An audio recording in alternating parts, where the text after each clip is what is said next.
This is an example of how to use NUnit to test-driven development in a .NET environment. This example will use C# and Visual Studio 2008 as baselines, and I'll introduce you to how NUnit works. First of all, before we start, let's find out how do you get to NUnit.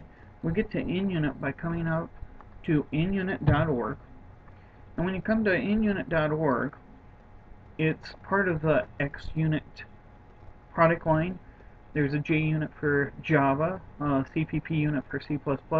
There's even an ASP unit for ASP type development. So we've got a lot of different tools for this type of concept. In this case, you can select on the download, and when you come to the download, you'll see that there's various products you can download. I suggest bringing down the MSIs. They make the most sense because it's a Windows-based product, and that's the Windows installer. You probably want to take the 2.0, not the 1.1, because 1.1 deals with 1.1 .NET Framework. The 2.0 version deals with 2.0 all the way up to 3.5 with no problems. If you wish, you can bring the zip files down and actually install it yourself. Or, for those of you who are real big nerds, you can bring the source down and the document separate, build it, and install it yourself. I tend to just like to bring down the MSIs and install. Once you install it, you can get a desktop icon of NUnit, and when you bring it up, NUnit's interface looks like this, and we'll come back to that in a moment. In this example, I've built an example program that we'll use as a basic way to show you how test-driven development is done in this environment.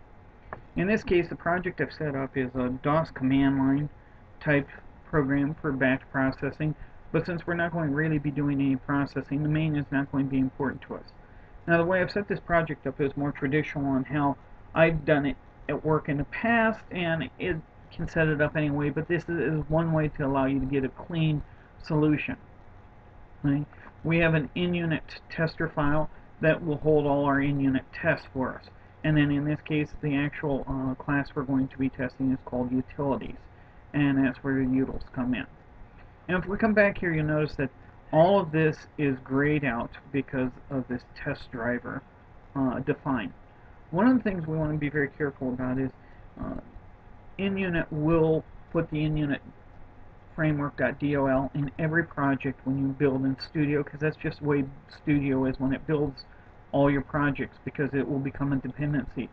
What we want to try to do is avoid having to ship that DOL out with our release for debug builds if we go out. So one way we're going to do this is we're going to create a new configuration. As you can see, when we do here, we have both a release and a debug. What I'm going to do is create a new configuration, and this particular configuration will build off debug, but we will call this test driver. This way I can have basically a knowledgeable case knowing that it's nothing more than the driver that I'm going to be using for in-unit testing.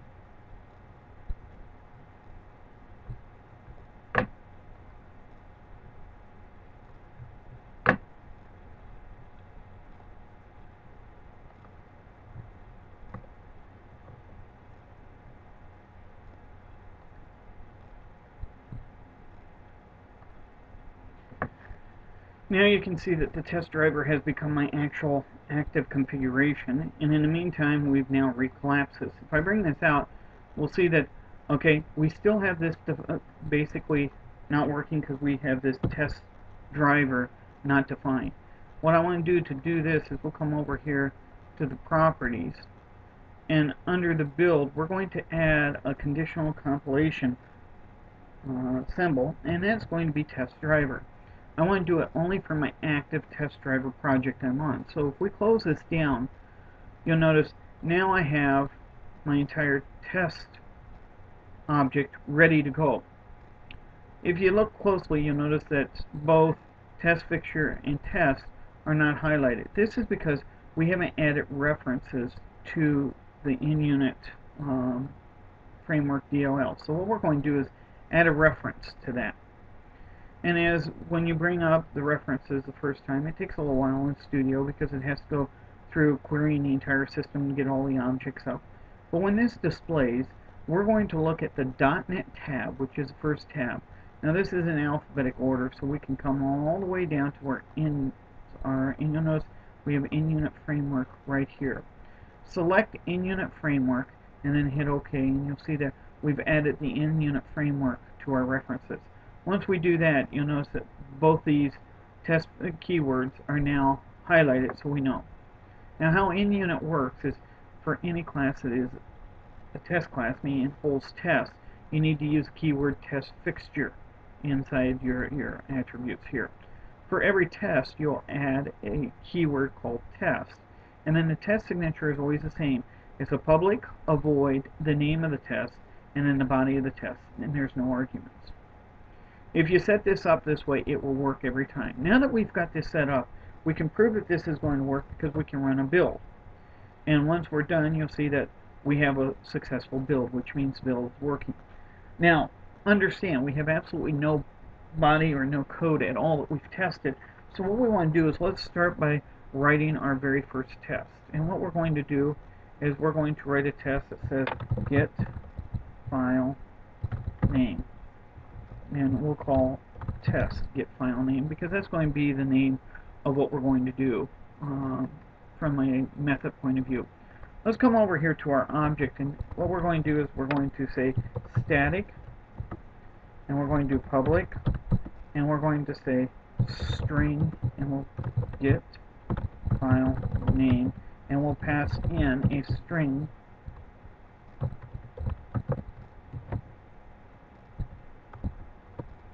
and what we've done at this point in time, we're just going to return an empty string. Now we want to do this just because we want to be able to have a test that will fail up front. Now I can test this by actually saying, now let's set up the test, and the tests are always using the object called assert, and I want to say r equal, and what I want to do is, knowing what the arguments are, I'm going to be able to say utils dot get file name, and I'm going to pass the name of the file,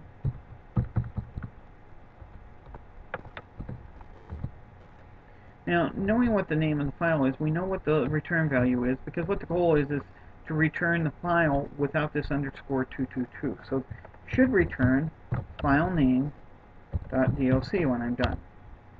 Now at this point in time, I can run a build and I'll have a successful build here, but when I come over here to NUnit, run my test will actually fail because I was expecting my file.doc and I got an empty string.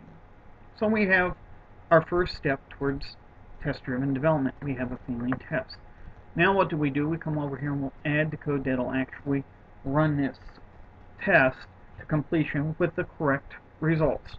So what we're going to do is we're going to now add to ourselves a string, and we're going to say this is parts, and parts are going to equal p string dot split, and what we're going to split on is the underscore, because what this is going to do is this is going to allow us to split out that first part of the file name. Now what we're going to do is we're going to say string, and we're going to say this is ext, and the extension will be basically parts sub, and we're going to be looking for the very first part of the extension, which means it's going to be in part sub 1, and we're going to split here as well. Except this split is now going to split on the period. Now you notice that we actually have the extension and we do have the parts. First part being the actual file name. Now what I'm going to do in this case is we're going to give us another string variable, and we're going to call it retval, because this will come into play a little later as we enhance this program. And we're going to take the string and we're going to do a format.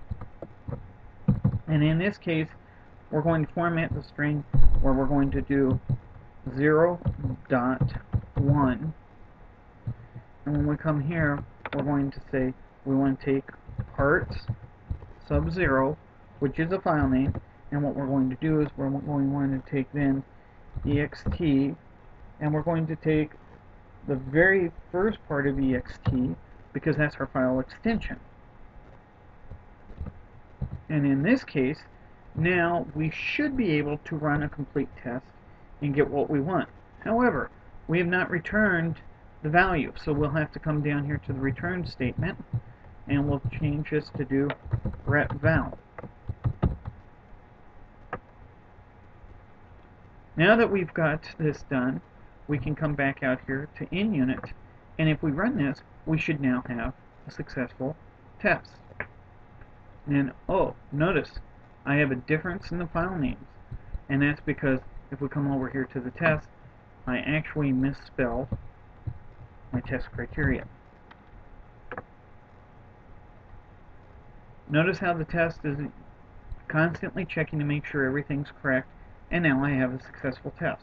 This means that I have now completed my first go-around. Now this is what we call black box testing. I'm taking a set of inputs and I'm checking a set of outputs. The next thing that we want to do is we need to look at a little bit more as a tester would in testing the system, and we're going to do what is either called clear box or white box testing. This is where we're going to add an if check, and we're going to have to make sure we have a test that comes in it. What I want to do to make this work is we're going to take our basic test that we already have, and we're going to this time change test name to say if file name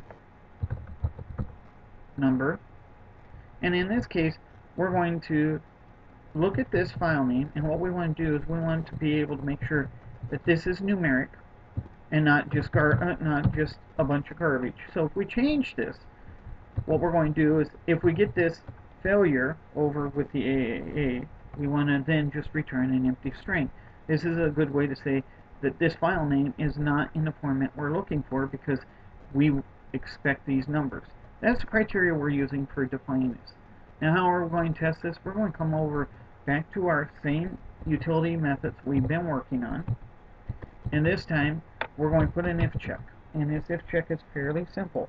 What we have to do is we have to say, is there any numeric numbers? Well, how are we going to know that? Well, first of all, we're going to have to verify that a string's all numeric. So what we'll do is we'll add a private method,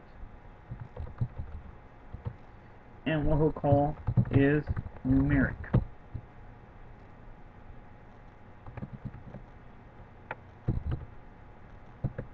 And this will take a string argument, and what this will do is very simple. We're going to do a for each, and we're going to say char ch in p underscore string, and we're going to say if ch is less than or equal to 0 and ch greater than or equal to the character 9, then we're going to say simply return false. Okay. If we make it clear through without an error, then we're going to say return true.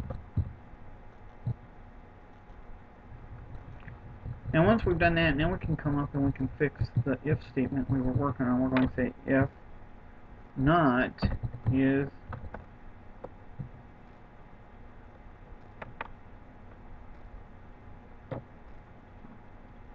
and we did something wrong here because you notice we forgot to say the return type.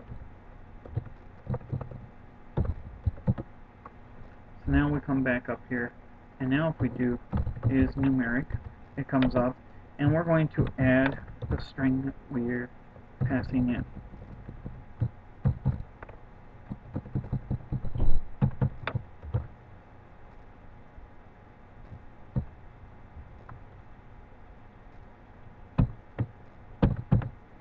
Now in this case, we're going to make our functionality work like what we said, meaning if there's an error, we want to return an empty string. Now if we come back here, we can come over to NUnit. I can now run my one test that I have here. And notice we have an empty string, okay? Said the string length 0, but it was 10 because we've got this back, which means we have a problem here. And the problem is something wrong here. So the question is, how do we debug? So what we're going to do is we're going to set a breakpoint here, and to debug, we'll come up here to the debug menu, and we'll say we want to attach to a process. And once Windows comes up, you'll see that we'll have all our processes running. And here is one that says NUnit, which is our NUnit. So what we're going to do is attach to that. That's this NUnit that we've got running. Okay. Now I've already got my breakpoint established for my test, so we'll bring up NUnit here, and I'll click on my test, and I'll say run.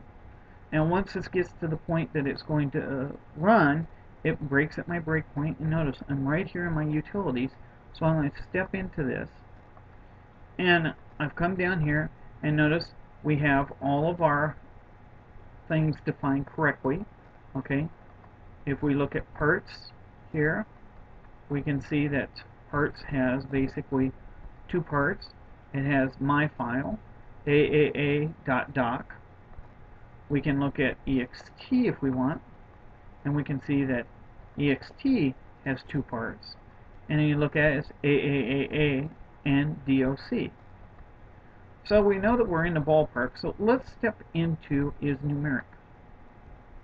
Once I come into isNumeric, I get the very first character, and the very first character of the string says it's an M. So if it's M, now let's step through here and see why are we having a problem. And an M is definitely outside the numeric range, so I should return a false immediately. But what's happened here is I didn't. Now we understand there's the problem. This should be an OR, not an AND. So I'm going to stop my debugging, which is going to complete the test for me. And the tests are still going to fail under NUnit, and you'll see that there's the same failure we had before. But this time I'm going to come back, and I'm now going to change and rebuild. Now by putting this as an OR, I should be able to come back, and my test now should run to completion exactly as expected. So let's now start at the top and say just run all my tests, because now I should have everything running. But oops, notice we have a problem. The first test that was running is now broke. The question is why. So what we'll do is we'll come back here, and let's come back over here, and let's start to do the same thing we did. Let's put the breakpoint this time in our first test, and this time we're going to attach to our process like we did last time. So we'll scan all the way down, we'll grab the NUnit, we'll say attach, and we'll come here to the NUnit. And this time I'll click on the first test, and I'll hit run. Now the debugger will stop me right where I want it, and I'll step in because last time I know that this was correct. So let's step and let's look at this. Now, again, let's be very careful what we're looking at. When I look at the parts here, I have my parts which says my file, and we know that we have the 2222.doc, so it's part that correctly. Now let's look at the extension. When I'm at the extension, we have two elements, and I have the 2222 and the .doc. Now, question, what part am I looking at trying to solve here for isNumeric? And that's this first part, so it's ext0 we want to do. And if we look here, what is the test being, what is the function call being passed, the method being passed the wrong thing, the whole string. That's where our failure is. So let's stop debugging. We'll let the NUnit complete. It's going to complain. See, we still have the same failure. But this time we're going to say ext, and we said the one that we're looking for the numeric value is ext0. Now if this is completely numeric, now what we've got is we've got a very good solution at where we're at. We'll run the build, and if I come back out here, this test should now run to completion correctly, and if I click here, I should be able to run all my tests. This is how you do test-driven development.